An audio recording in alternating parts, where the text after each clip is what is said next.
हरिओम नमस्ते very good afternoon everyone welcome again to my YouTube channel GK law classes. तो आज जो है मैं एक नया लेक्चर लेके आई हूँ एक नए टॉपिक के ऊपर, that is the coal mines nationalisation act of 1973। So for all those students who are preparing for coal India exam MT law, ये एक्ट बहुत ही इंपॉर्टेंट है क्योंकि इसमें से डेफिनेटली क्वेश्चंस बहुत सारे आपसे पूछे जाएंगे। तो आइए without in delay let's begin with today's video. अगर आप लोगों ने अभी तक scheduled tribe and other traditional forest act के जो देख लिया 2006 का, तो इट्स वेल एंड गुड। जिसने अभी तक चेकआउट नहीं किया तो 2 पार्ट्स में वो एक्ट वीडियोस के अंदर हमारे अवेलेबल है चैनल पे, उसे जाके डेफिनेटली चेकआउट कर लीजिए। अगर आपको कोई भी वीडियो शॉर्ट पसंद आए तो आप उसे लाइक शेयर कर सकते हैं और चैनल को सब्सक्राइब करना भूलिएगा मत। तो आइए स्टार्ट करते हैं आज की video with coal mine nationalisation act. सो सबसे पहले हमारे लिए जान लेना जरूरी है what is the objective of this particular act. So पहले क्या था, बिफोर 1973 जितनी भी ओनरशिप ऑफ कोल माइन थी it exist with private players. Ownership किसके पास थी? कोल माइंस की प्राइवेट प्लेयर्स के पास। So as for the growing need in the country it was important कि जितनी रेगुलेशन मेंटेनेंस ओनरशिप हो कोल माइन की बढ़ती हुई डिमांड के साथ वो वेस्ट करे into the union of India by it's state owned companies, उसके अंदर वेस्ट करे ताकि डिमांड्स तो मेंटेन हुई हो, कोल माइंस जो है वो प्रॉपर्ली रेगुलेट और कंट्रोल की जा सके। इसलिए था ये एक्ट जो है इसको लागू किया गया फ्रॉम 1973 ताकि जितनी भी ओनरशिप है वो वेस्ट कर जाए with interest of the coal mines into the state owned companies. Right students, so it was the only basic requirement why this particular act was enacted, to rationalize coordinate coal mine resources in India along with the growing demand. So therefore conversion of ownership interest in coal mine was vested from private players to state owned company in 1973. So I hope आपको objective जो है समझ में आ गया होगा, क्योंकि जब तक आप ऑब्जेक्टिव नहीं समझेंगे आप इस एक्ट को इजीली अंडरस्टैंड नहीं कर सकते हैं। So now this particular act is a very small act. It has in total 35 sections. कितने सेक्शंस हैं? 35। अब इसमें से हम कुछ इंपॉर्टेंट सेक्शंस ही कवर करेंगे, हम हर सेक्शंस पे जो है पिकअप ऑन नहीं करेंगे क्योंकि फिर ऐसे वीडियो बहुत ज्यादा बन जाएगी। इन केस अगर आज हम पूरा एक्ट कवर नहीं कर पाए तो आने वाले दिनों के अंदर हम पार्ट 2 ऑफ द एक्ट भी डेफिनेटली लेके आएंगे। So will proceed with the first section that is with effect from, किस तरीके से ये लागू है। सो ये एक्ट लागू होता है 1 मई 1973 से। इस तरीके से ये एक्ट लागू होता है except section number 30 and 31 of this act. वो इंस्टेंटली अप्लाई हो गया था the day it was announced in the gazette of India. बाकी जितने सेक्शंस थे वो 1 मई 1973 से लागू थे। This particular act talk about the penalties under this act, इसे इंस्टेंटली ही अप्लाई हो गई थी एट दैट टाइम। आगे चलेंगे, पढ़ेंगे definitions which is section number 2। ठीक है, कहीं कहीं पे मैं सिर्फ आपको सेक्शन का नाम और नंबर ही बताऊंगी क्योंकि वो इतना ही इंपॉर्टेंट है। सो डेफिनेशंस के अंदर 2 क्लास इंपॉर्टेंट है, B which talks about coal mine. Coal mine यानी वो माइन जहां पे एक या एक से ज्यादा सीम ऑफ कोल्स अवेलेबल होते हैं।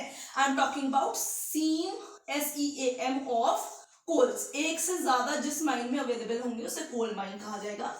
ई क्लॉज है कस्टोडियन। कस्टोडियन यानी वो पर्सन जब ओनरशिप सेंटर के पास, यानी I am talking about centre here and here again, but आप स्टेट ओन्ड कंपनी अपने रजिस्टर्स में से मार्क कीजिएगा। मैं सिर्फ इजी वे में समझाने के लिए आपको सेंटर बार बार कह रही हूँ।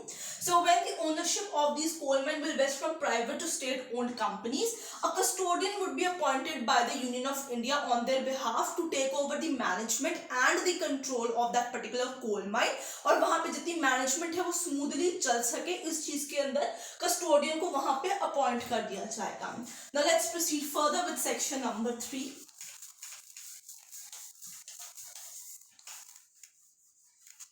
Right, so section number 3 here talks about the acquisition of rights, acquisition of rights of ownership। तो कौन अक्वायर करेगा the right of ownership under this particular act? Will be the central government, उनके behalf पे उनकी companies जिसपे 51% stake होगा central government का, वो आ जाएंगी, स्टेट गवर्नमेंट डायरेक्टली नहीं आती है. So the acquisition of the right of ownership of a particular coal mine will vest into whom, the central government, free from all encumbrances. This is an important thing. जितने भी private contracts होंगे वो सारे ही terminate हो जाएंगे. Right, so this is an important thing. कोई पिछला कुछ भी चलता आ रहा है वो सब कुछ वहां पे ही खत्म हो जाएगा. This is an important thing. 3A talks about mining operations. So once the state-owned company acquires the ownership of a particular coal mine, वहां पे जितनी mining operations होंगी वो कौन करेगा? दो state-owned companies, वो खुद ही वहां पे आ जाएंगी. So mining operation of a coal mine after the vesting of the ownership right would go into the hands of state-owned companies. जैसे कि आपकी कोल इंडिया लिमिटेड, ठीक है. फिर आपके पास नवेली जो लिग्नाइट्स हैं वो, ये मैं आपको सिर्फ कंपनी के नाम बता रही हूँ. सो ये स्टेट ओन्ड कंपनीज हैं, इनके हाथ में माइनिंग ऑपरेशन आ जाएगा after the transfer of the ownership. आगे चलते हैं, अगला सेक्शन नंबर है 4. So in case at the time when the state owned company acquires the right of ownership, जो particular पहले की आपकी प्राइवेट प्लेयर्स थे, they were the lessee of a state government, तो वो जो है हट गए. तो अब उस लीज का क्या होगा? तो वहां पे who will step into the shoes of private players would be the central government. So central government to be lease of, it's double E, lease of state government, ठीक है. फिर वो लीज जो है वो आपकी कंटिन्यू हो जाएगी in case before the transferring. वो जो लीज चल रही थी in between the private player and the state government, जहां पे वो कोल माइन एग्जिस्ट करती है, so in that area private player हट जाएगा. Who will step into his shoes? Central government, and they will become, जो लीज है वो आगे सबसिस्ट कर जाएगी. So this has to take into the mind. Properties wasted, so property यहां पे मतलब है coal mine. So property vested free from mortgage. ये बड़े ही आसान सा एक एक्ट है, बहुत डिफिकल्ट नहीं है, ठीक है. मॉर्टगेज. सो 6 नंबर सेक्शन है कि जितने भी कोल माइन होंगी, जब उसकी ओनरशिप जो है वो स्टेट ओन्ड कंपनीज एक्वायर करेंगे, दे will become free from all kind of mortgage. अगर वो मॉर्टगेजिंग पे भी कोल माइन को चढ़ाया गया होगा तो वो फ्री फ्रॉम हो जाएगा, वो मॉर्टगेज वही खत्म हो जाएगा एट दैट टाइम. सरकार आगे चलकर उसका कोई भी पैसा जो है नहीं पे करेगी. सो अगला सेक्शन नंबर 7 जो मैंने भी बोला वही है सेंट्रल गवर्नमेंट, ठीक है. नॉट लायबल फॉर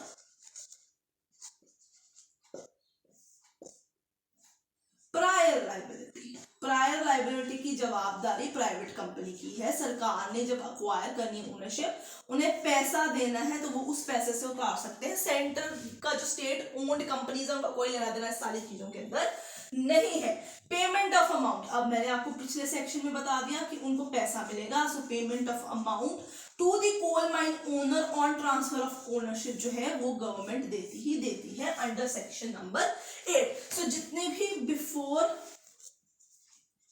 1 मई 1973 सारी पेमेंट उन्हें कर दी जाएगी अकॉर्डिंगली. उस टाइम पे जो गवर्नमेंट है उन्होंने according to the property right जो है उन लोगों को सारा पैसा जो है पे कर देना है with in the 12 months of acquiring the property. यानी अगर उन्होंने 1 मई डेडलाइन पास की हुई है कि हमने 1 मई 1973 तक सारा कुछ अक्वायर कर लेना है, सो 1 मई 1972 से लेके 73 के बीच में उन्होंने हर कोल माइन ओनर को जो है ओनरशिप लेने से पहले सारा का सारा पेमेंट जो है वो कर देना था. अब इन केस वो पेमेंट नहीं कर पाते हैं, कुछ कारणवश होता है कि थोड़ी पेमेंट जो है ऊपर नीचे डिले हो जाती है, सरकारी महकमा है, it is but obvious in that part, तो वहां पे सरकार जो है वो बाध्य हो जाएगी उन्हें इंटरेस्ट भी पे करने की. सो यहाँ पे आ गया further amount. So payment of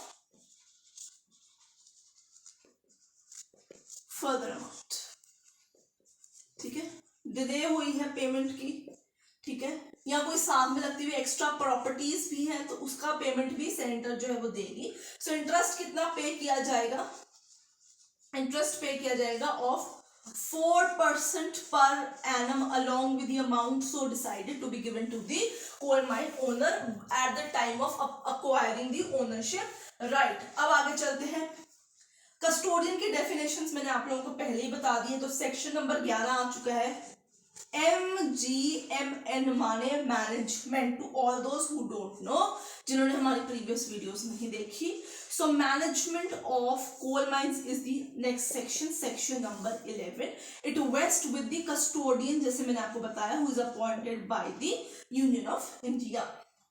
आगे चलेंगे, अकाउंट्स एंड ऑडिट्स। सो जब ये टेक ओवर कर लेगा सारी कोल माइन को, उसकी मैनेजमेंट, उसका कंट्रोल ले लेगा, तो कस्टोडियन की ही जवाबदारी होगी to maintain the accounts and audits of the particular coal mine. Right students, जहां पे आपको डाउट है आप पूछ सकते हैं, it is an easy app, इस पे ज्यादा जाने की जरूरत नहीं है, बस आपको ये इंपॉर्टेंट सेक्शंस, नंबर्स और वो सेक्शंस कहना क्या चाहते हैं ये पता होना चाहिए। ऑब्जेक्टिव से ही आप सारे ऐप को जो है फर्दर कैलकुलेट कर सकते हैं। Transfer of employees, 14 number section, transfer of employees. So at the time जब ओनरशिप अक्वायर की गई है, this is a very common section, बहुत सारे एक्ट के अंदर ये चीज आती है, तो प्राइवेट ऑफ कोर्स ओनर के आप बेसिकली नीचे काम करते हैं। एट द टाइम जब ओनरशिप ट्रांसफर कर दी जाएगी, आप बन जाएंगे employees of state owned companies, फिर आप उनके टर्म एंड अकॉर्डिंगली चलेंगे, सरकारी कंपनी के एम्प्लॉय बन जाएंगे। अगर आप चाहो तो आपको 6 महीने का टाइम दिया जाएगा, आप कंपनी जो है छोड़ भी सकते हो। इन दैट केस जब आपकी टर्मिनेशन होगी, आप जो रिजाइन करोगे, आपके जो भी टर्म्स एंड कंडीशन है उसके अकॉर्डिंग आपकी ग्रेच्युटी, आपकी पेमेंट या जो भी हिसाब बनता है, सरकार 3 महीने में वो पूरा कर देगी। So termination is the another section number which is 16 number section. Right, next आता है 17, commissioner of payments. Now commissioner of the payments is the person who on the behalf of Union of India will give the payment of the coal mine to the coal owner at the time of transfer of ownership। तो ये बंदा जो है ये बीच में डलेगा, सरकार इसको पैसे देगी, ये आगे कोल माइनर्स को जो है पैसे देके सारा हिसाब चुकाएगा। So priority of claims will be the another section। Priority of the claims, अगर किसी का क्लेम है तो कमिश्नर ऑफ पेमेंट्स के पास जा सकता है कि भाई हम सिक्योर्ड अनसिक्योर्ड इसके क्रेडिटर्स हैं, हमारा भी हिस्सा बनता है, कल को इसको पैसा दे दोगे तो हम कहाँ जाएंगे, ये मुकर गया तो हमें पैसे नहीं मिलेगा। तो इन दैट एरिया सबसे पहले पेमेंट ओनर को जाएगी, फिर प्रायोरिटी ऑफ द क्लेम्स के तहत सबसे पहले सिक्योर्ड डेट उतारा जाएगा, एरियर ऑफ एम्प्लॉइज दिया जाएगा और फिर अनसिक्योर्ड डेट उतारा जाएगा। So this will be the priority of the claim. तो इस चीज को आपको ध्यान में रखना है। अब चलते हैं आखिरी 1-2 सेक्शंस की तरफ, जिसके साथ ये आपका जो एक्ट है वो कंप्लीट हो जाएगा। ठीक है स्टूडेंट्स, अगर आपको वीडियो पसंद आ रही है तो लाइक शेयर डेफिनेटली कीजिएगा। पेनल्टीज 30 नंबर, ठीक है, पेनल्टीज 30 नंबर। अगर आप गलत तरीके से प्रॉपर्टी आपने होल्ड करके रखी है, गलत डॉक्यूमेंट सरकार को जमा कराते हैं, आपका मालिकाना हक है ही नहीं इस कोल माइन के ऊपर, तो 2 साल तक की कैद, 10,000 रुपए तक का जुर्माना या दोनों में से कुछ भी जो है वो लग जाएगा। अगर आपके पास कोल माइन चलाने का लाइसेंस ही नहीं है, इसको चलाने का लाइसेंस होता है, हम अगले एक्ट में पढ़ेंगे, तो लाइसेंस ही नहीं है तो 3 साल तक की कैद या फिर 20,000 रुपए का जुर्माना होता है। लास्ट सेक्शन आ जाइए फटाफट से, which is 32 number, mining companies not to be wound up by court.